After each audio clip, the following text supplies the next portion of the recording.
Marjorie, hindi ko na pinapunta si Paolo dito because I know he's the last person you want to see right now. So, yan na pala ang desisyon mo.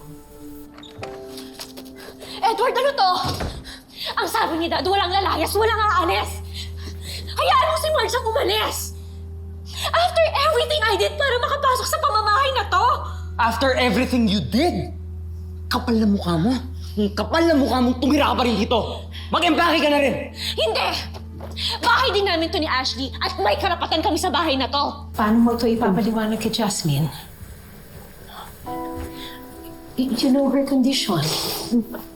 You know na masistress siya pag naghiwalay kayo ni Paolo and that will weaken her body and compromise her treatment.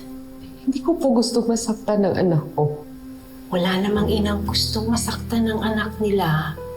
Alam mo, una kong malaman na may babae si Greg. Nagalit din ako. Na-insulto. Nasaktan. Name it. But I did not leave. Yung babaeng po yun ba, is it someone close to you? Dito rin ba sa bahay nakatira at gumawa ng milagro? Yes. I've had my share of experiences where my husband betrayed me in this house. Di nga ba? Panay pa ng daughter-in-law ko. Tinanggal mo ang karapatan ni Ashley dito the moment na nagpasok ka ng skandalo! Pa, dito na lang po tayo, please. See? Kahit ang anak mo ayaw umalis. Edward naman! Lasing pa sa galit ang lahat. Huwag ka naman mag-desisyon ng ganitong oras. Ano, aalis ka? Iiwan mo kami? Iiwan mo ang anak mo? Gusto niyo ba talaga magsama-sama sa impyerno to? Oh, edi magkasulungan tayo sa hellhole na to! Pero hindi ako aalis. Mas pipiliin ko pala maging abo na lang tayong lahat. Pero ayokong mawala ng pwesto sa pamilyang to. Hindi po ako matiising asawa gaya niyo, Ma. Hindi ako nagtitiis dahil gusto ko. Nagpasya ko bilang ina.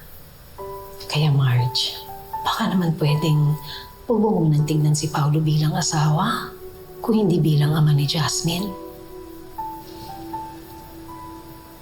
Kapag naging ina ka na, iba na ang timbang ng desisyon. Kaya pinili kong panatiliin ang ideya ng isang tahanan dahil ayokong lumaki ang mga anak ko sa isang broken home.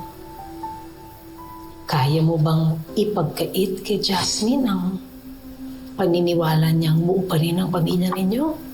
Ma, ayoko magkahiwa-hiwalay po tayo. Please pa.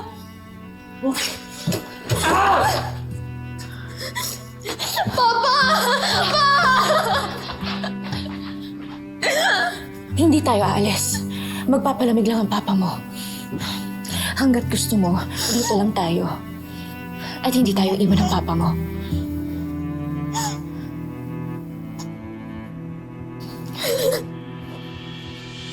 Hindi ko po alam kung anong papatay sa kanya.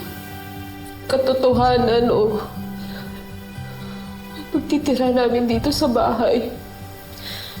The truth can wait. But a child's hope, when she's clinging on to something worth living, kapag nasira yun, hindi na mababawi.